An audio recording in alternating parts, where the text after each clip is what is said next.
It's a Ferrari. Of course it's a Ferrari. Now you might think there's always a Ferrari at the GQ Car Awards. And there pretty much is, because every year there's a new Ferrari. They're getting good at doing new cars every year. This is the 812 Superfast, and I particularly like this one. This replaces the F12 Berlinetta, and that belongs in a Ferrari subgenre that's probably best characterized as the front-engined Playboy GT car.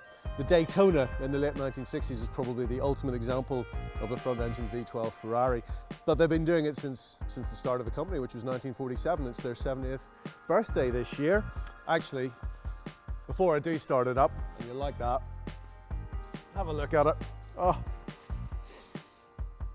Most modern engines aren't that much to look at, but a V12 6.5-litre Ferrari engine most certainly is. Okay, so it's not the most beautiful Ferrari there's ever been. My goodness, there's been some beautiful Ferraris. But the thing is, Flavio Manzoni, who's the design director at Ferrari, is a bit of a genius at reconciling aerodynamics with aesthetic form. And this thing makes a massive impact visually, but also all these slashes and ducts, and there's a line that channels air all the way around the side, cleans up all the turbulent wake around the side. Basically, it's about generating a massive amount of downforce.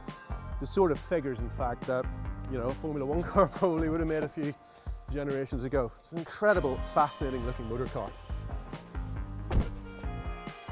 I've just looked at the mileage reading, and it says 666. It's the devil's car. It should definitely be red on the outside. So Enzo Ferrari used to say, when you bought one of his cars, basically you were buying the engine and he threw everything else in for free.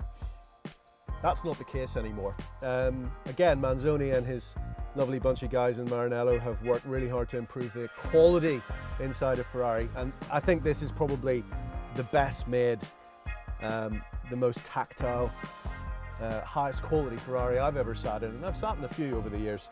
Carbon fibre trim here with a little bridge for gearbox control, so that's reverse, auto, launch. Aha, if you want to take a few quid's worth of value off your Ferrari. Steering wheel, the lights here at the top, that's an option.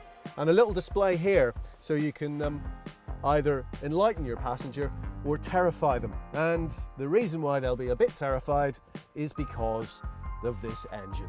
789 brake horsepower, 6.5-litre V12, 568 pounds-foot of torque, I believe, 80% of which is on stream from around 3,000 RPM. That is amazing, as is the way it sounds.